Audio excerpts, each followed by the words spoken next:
Today, we are honored to have Dr. Marley Morris join us as the keynote speaker for CTE Inspired.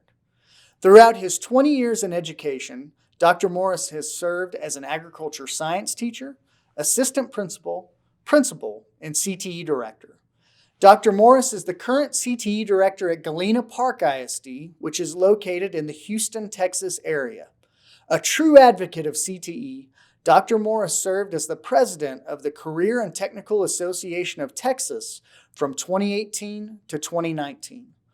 Dr. Morris is a proponent of experiential learning and servant leadership and is known for his high-energy, inspirational presentations. CTE Inspired, please welcome Dr. Marley Morris.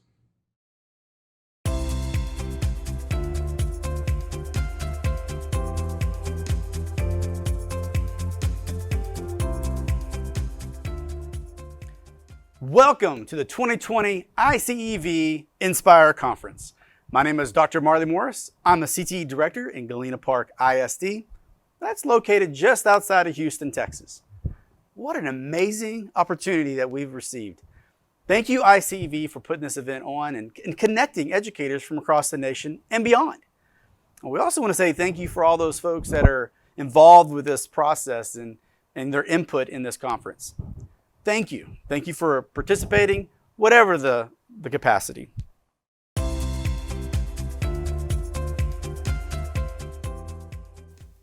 As CTE educators, we have always had to adapt to change, but our skills have never been tested more so than the past 6 months. There's a lot of change going on in the world and in education. But what a department to lead that change. We're adaptive by nature. And that puts us in a nice skill set to help our students and our fellow faculty members. It's exciting to be a part of the change, albeit unplanned, significant, sudden change. But think back to what you were doing March the 1st. Man, a lot has changed since then. And so you can only forecast for the next 6 months, you're going to see a lot more change like that as well. So let's talk about that change for a few minutes. But before we do, we can dwell on the negative, the uncertain, the scary, but let's celebrate some of the many positive stories that have come out as a result of the situation that we're in. There are countless stories of schools, teachers, and students making a positive impact in each other's lives and their communities. I know here in Galena Park, teachers tested students over the summer in welding and health sciences. And so did our neighboring districts, by the way. And the teachers wanted the students to be able to certify in whatever area, finish their certifications. So the students and the teachers were driving this. So districts such as ourselves, just like yours, came up with safety measures to ensure that those kids can come in, socially distant, finish their certifications before their senior year or before they go to college in many cases. That just shows you how important our CTE classes are to students. They want that completion. They want that certification. They want that licensure. Now, this reminds me of a really short book. And I say short book because it's my kind of book. You can read it. Most people probably read it in a couple of hours. But it was written in the late 90s, 1999. It's called Who Moved My Cheese by Dr. Spencer Johnson. If you've read it, great.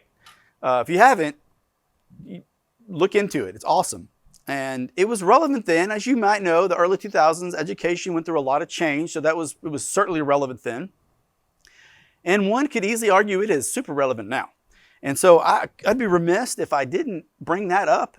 And it had a few very key lessons that we can take away. For instance, in the book, Who Moved My Cheese? First of all, it says, change happens. It just does. Don't fight it. It's going to happen. It happens. Second thing was anticipate change. Well, that's kind of a tough one. I don't think anybody could truly anticipate what we've been through. If we did, we would have bought stock in Zoom, in Charmin, and all those other cool things. But we didn't quite anticipate that. That'd be hard. But going forward, we can at times see where the direction we're needing to go. That's what it's talking about, is anticipate that change. Don't lag behind, dragging, kicking and screaming. Anticipate that change that ultimately happens. Third thing is monitor the change. That's nothing new. Teachers, administrators, everybody, we're told to look at our data and analyze our data, monitoring progress of our students. So that's nothing new. Monitor that change in this environment. The fourth thing is adapt to change quickly. Kind of like I alluded to before, we need to make the change. It's happening. We can kick and scream and we can cry and stomp, but it's not going to stop what's going to happen. So we need to adapt and change quickly. Enjoy the change. There are some things looking back in the last 5 or 6 months that clearly were challenges, but it wasn't all negative. Hopefully, not for you. I know I got to spend more time with my family. I didn't have to drive to work as much. So there are some positives with all of this that you can kind of lean towards too. It's not all negative. Be ready to change quickly. Just be ready. Whatever it's going to happen next is going to happen. Be ready to change quickly. So, Who Moved My Cheese, 1999 by Spencer Johnson. Check it out if you haven't already. Now, you may ask, how have we adapted to the sudden virtual delivery of instruction? Well, we're still learning. It's difficult for many of our CTE courses to change and deliver the content virtually, but here are some immediate thoughts that I had that I wrote down. If we were not proficient in Zoom and Google Meet, we became experts overnight. How many folks do you remember who may not be the most savvy computer person, and boy, they figured out how to change that background to a beach, like quick. That was fun. That was fun to see those folks do that. Through all this, we can affirm, though, that CTE truly builds a workforce for the future. And I can say that because you take something away and you appreciate it more. It kind of goes back to that certification that I talked about the teachers and the students particularly wanting. They were craving their certification and licensures. And so taking all this away, meeting virtually, first of all, CTE kids came to their virtual rooms and they Zoomed with their teachers. But that wasn't enough. You saw a lot of kids wanting to meet face-to-face with their CTE teachers because they wanted to practice their skills. They wanted to be back in the classroom in the labs. Nothing replaces interaction with students. There's so much more being a teacher. Like handing out worksheets and entering grades, all that stuff that people often misassociate with being teacher as the only thing we do. Our students, our communities, they need us more now than ever. And it's nice to be appreciated, quite frankly. Parents found out that it's not that easy teaching at home. And that was kind of fun. Another thing that we've kind of learned through all this is that we're in this together. Hopefully you have a group of professionals, some colleagues that you're able to lean on, whether it be in your school or your district or your area, whatever it is. You can call them and ask them the questions, kind of like your critical friends. And I know I did, and those were the best meetings because it got right down to the nitty-gritty of what I was facing. And more importantly, some options that I had to fix them. And so if you haven't established or if you're not part of a group, I encourage you to find one, at least in the CTE group, and connect. Because so many of the educators, why reinvent the wheel? We're in the same boat together, facing the same challenges. We're CTE by nature are creative people, and we solve problems. So you can kind of ping pong off of each other and come up with really cool solutions pertinent to your individual area. So I'm encouraging you to do that. If you haven't already, I'm sure majority of us have, but don't be shy. Maybe you be the first person to make that call to your neighbor. Just take a swing. My big thing in all of this was there were some folks that were afraid to make mistakes during the pandemic. They didn't want to make a mistake. They didn't want to work too far ahead and then the district or whatever go in a different direction, or the principal go in a different direction, and then they would look silly or whatever. You got to let go of that, okay? Take a swing. Don't be afraid. If there's a need, fill it. If you're wrong, you're wrong. Fix it and you go on. If anything, the pandemic gives us perfect coverage to try new things without ridicule. Because if there was a golden fix for all of this, we would all be buying that golden fix and running on.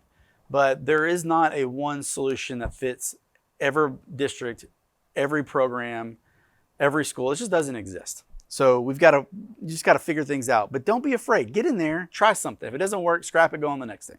My purpose, and that's your purpose, may not be to create the next Amazon or Google or YouTube, but you may have the person in your classroom that does. So you have the impact for the future sitting around in your classroom. So you do shape the future. Just keep that in mind as well. Don't let it pass you.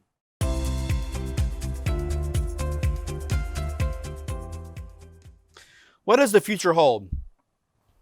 You've heard this saying 1,000 times, I'm sure. The only constant is change, and that is so true.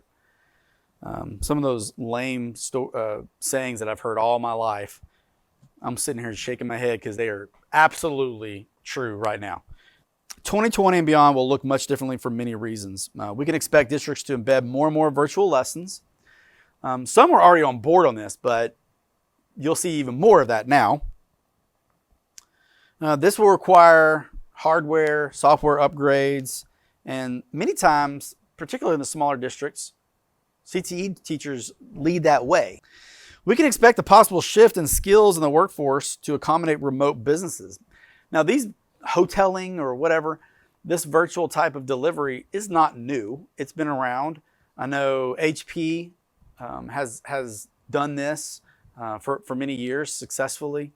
A lot of companies in California have done that. So the Silicon Valley have seen this done successfully a lot as well. So I don't know to the degree we'll see that in education. What I'm saying is we're going to have to develop the next workforce that is able to do that.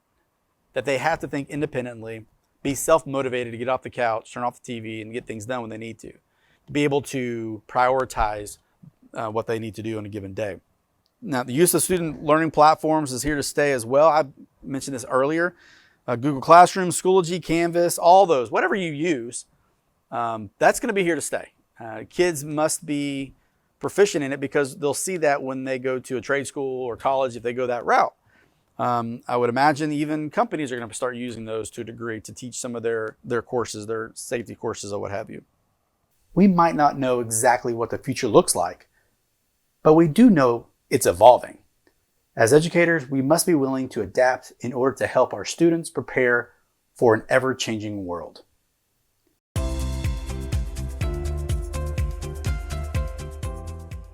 Just today, I've got multiple calls where we're changing plans in our area on how we're going to deliver instruction in 2020. So, man, that is a true statement. I can't tell you where the cheese is right this second, but I know we're going to have to change. And that is for sure. That's what I'm prepared for. Education is changing right now before our eyes. So 30 years from now, we will look back and we will know that this spring, going into this fall, was a significant shift in how we deliver instruction. That's it. That is, you will be able to, that is when it happened. I don't know exactly what all will change. I can predict that the things that we talked about throughout today, how we deliver instruction will be one of those things that's significant, but it will be here to stay. A lot of the modifications that we're seeing are here to stay permanently, and we'll be able to tell you that in 30 years. CTE is the leader in being flexible, dynamic, ever-changing, adaptable. That's what we do best in a very positive way. You take a CTE department and there's truly no skill collectively that we cannot do. And so we must be the leaders on our campuses and in our district. We must be the ones, not the ones holding everybody back, the ones that are being negative or whatever. Quite the contrary. We need to continue being those positive voices, those ones that are out front, leading the change for our students. That's what people need right now, and that's what we can do. And if you don't take anything else away from this clip, I just hope you remember to press forward.